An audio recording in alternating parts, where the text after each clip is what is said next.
자, 오늘 문이 방미를 합니다.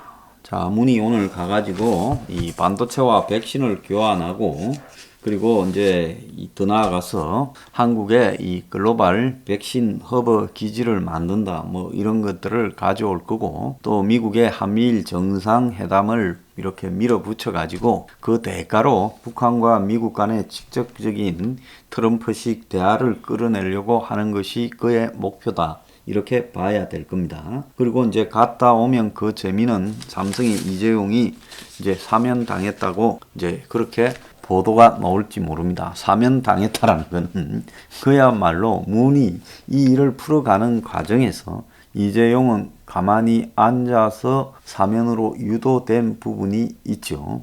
자, 그렇지만 뭐 뒤로 계산은 될 거라고 보고 있습니다. 자, 그런데 제가 아주 관심을 가지고 바라보는 거는 문가리가 미국에 가는 부분 갔다 와서 또 쇼할 거는 이미 수도 없이 말을 했는데 재밌는 거는 엄청 따라가고 싶었는데 김정숙이 지금 따라가지 못했어요. 따라가려고 백신까지 맞았습니다. 그 백신이 뭐냐고 또 논란까지 벌어지면서 백신까지 맞았어요.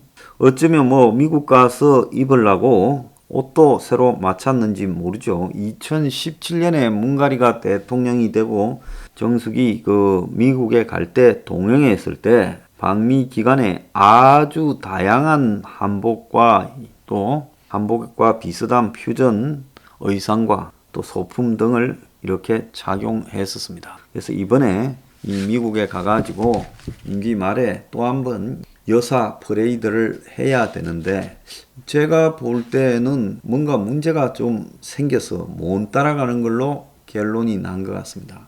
그러면 도대체 무슨 문제가 생겨서 못 따라갔느냐? 이제 그 이야기를 좀 해보고 싶은데요. 처음부터 가고 싶었던 것은 분명한 겁니다. 왜냐하면 해외 순방을 염두에 두고 지난 3월과 4월 38일 간격을 딱 이렇게 두고 미국 등에서 요구하는 최소한의 5주가 딱 38일이죠. 그 간격을 두고 이 백신 접종을 완료했고 문가리가 맞을 때 똑같이 맞았어요.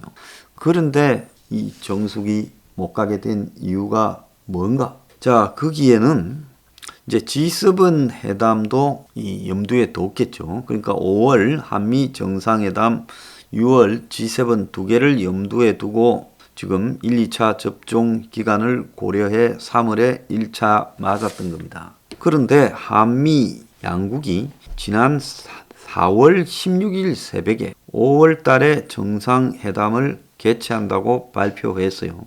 자, 원래 영국의 G7 전에 중간에 갑자기 튀어나온 게 아니라 한미 정상회담은 예정하기가 어려웠고 이 다자 회담인 G7은 예정되어 있었기 때문에 한미 회담이 이제 G7 전에 집어넣어야 되겠다라는 것이 문 정권의 방향이었죠. 그래서 이 청와대가 이제 추가로 또 백신을 2차 접종까지 시켜서 아무리 해외 정상이라도 바이든을 만나려면 접종을 했는지 여부를 따지는 부분을 배려를 했다는 겁니다. 자, 그래서 1, 2차 접종의 기간 간격을 고려해서 4월 추진되던 정상회담이 2차 접종 후 2주가 지나야 이제 접종의 효과, 즉 몸에 항체가 형성되니까 그래서 5월 21일로 확정됐다라는 웃기는 이야기가 있습니다. 근데 이 웃기는 이야기가 사실인 것처럼 말을 하고 있어요. 그런데 미국이 한국에서 오는 문가리의 방미 대표단 규모를 아주 줄였다는 거예요. 청와대의 따까리들도 이 참모도 최소 인원으로 축소했다는 겁니다. 그러니 이 와중에서 김정숙은 당연히 회담의 필수 인력이 아닌 거죠. 그래서 미국의 방역 조치 때문에 따라가지 못했다라고 이야기를 하는데 자, 코로나와 와가지고 꼭 정상회담을 해야 되겠으면 만나는 주겠는데 사실 그렇게 된 거 아닙니까? 미국이 언제 뭐 한국 보자 했어요? G7에서 보면 되지 이런 입장이었는데 한국이 G7 전에 꼭 봐야지 G7 때 처음 보면 되겠느냐고 매달려서 이렇게 된 겁니다. 그러려면 최소 인원만 놓아라. 자, 그래서 김정숙이 일단은 리스트에서 빠진 겁니다. 그리고 또 나오는 이야기는 바이든의 부인 질 바이든이 현재 그 커뮤니티 칼리지의 영장문 교수지요. 그래서 남편이 대통령이 되어도 교수를 하겠다라고 하면서 지금 교수직을 수행하고 있습니다. 그래서 투잡을 유지하면서 어지간하면 외빈 접견에 나서지 않는 상황이라는 거예요. 그래서 이 코로나로 잘 안 만난다는 것도 있겠지만 김정숙이 따라가면 질 바이든을 만나서 둘이서 사진 찍고 또 이렇게 쇼도 해야 되는데 그것도 또 어려워졌다는 거예요. 미국까지 가가지고 미국 대통령의 부인도 못 만나는 상황이 벌어질 수 있으니 그것도 애매했다라고 들리고 있습니다. 자, 그래서 김정숙이야말로 지금까지 이 헝가리의 해외 방문에 꼭 가서 뭐 가야 될 이유도 없는 이런 데도 따라가고 그래서 했습니다. 그런데 이번에 이제 못 따라가니까 열이 좀 많이 차겠다 이런 생각이 듭니다.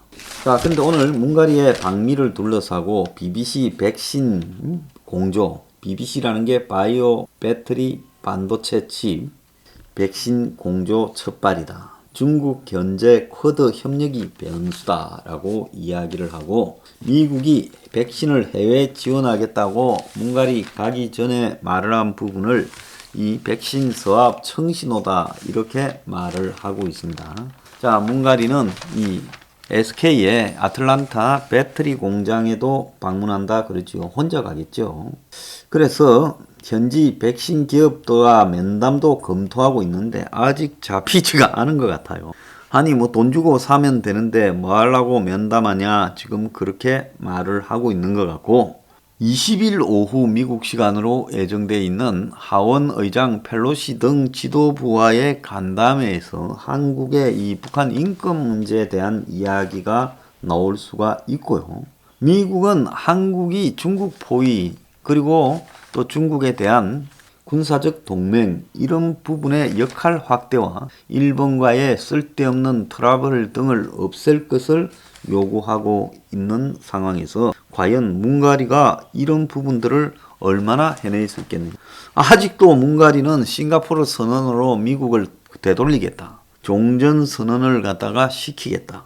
그리고 대북 제재를 완화하겠다. 대화 유인책을 던져서 협상을 재개하겠다라고 말을 하고 있고 미국은 외교와 억제의 균형을 통한 단계적 접근을 하고 북한이 하는 것만큼만 대해주겠다. 그리고 북한 인권은 지속적으로 문제 제기를 하겠다는 거고 한국은 반도체에 대한 미국의 압박을 역으로 미국에 대한 반도체 투자로 선전하고 배터리 투자로 선전하려 그렇게 할 거고 대신에 백신 관련해서 백신 수합을 해주라. 백신 공장을 한국에 짓게 해주라. 또 백신을 갖다가 이 한국에 우선 공급해주라. 이런 이야기를 할 거고 쿼드에는 분야, 즉 군사적 분야가 아닌 경제적 분야나 이런 데 협력하겠다 이야기할 건데 미국은 중국 위협과 중국 견제에 대응하기 위해 미국의 인도 태평양 전략 속의 쿼드의 한 축을 맡고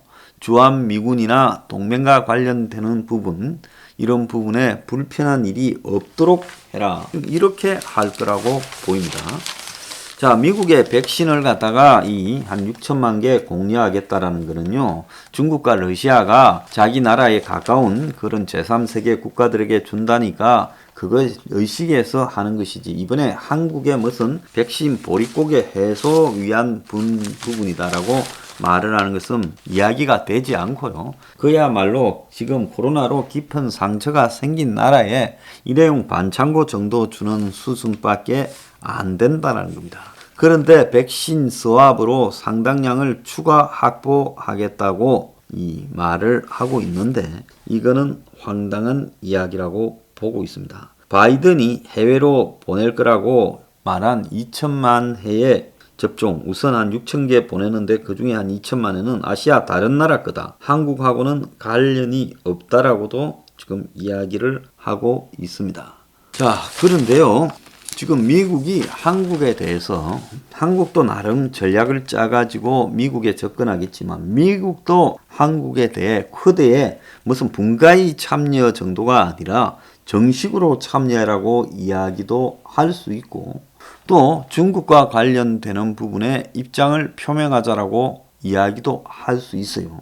한국은 대북 정책 공동 메시지를 기대하는데 적당히 뭉개면 적당히 얼버무려서 될 거라고 생각하지만은 적당히 뭉개가지고 적당히 짬뽕이 된 메시지가 나오기는 쉽지 않을 거라고 보고 있습니다.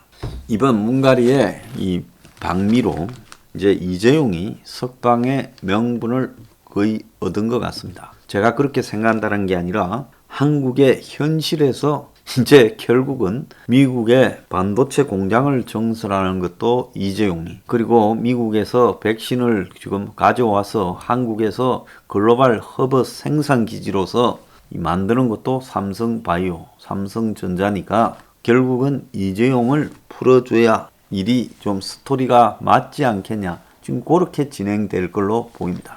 어쨌거나 문가리는 미국에 가서 바이든 꼬드기는 것도 삼성 손에서 벗어나지 못했다는 겁니다. 요즘 삼성이 좀 하는 게 많이 시원찮은데 그래도 결국 문정권의 한계는 삼성을 벗어나지 못했다. 참 저 수준으로 뭘 하겠는가 싶습니다.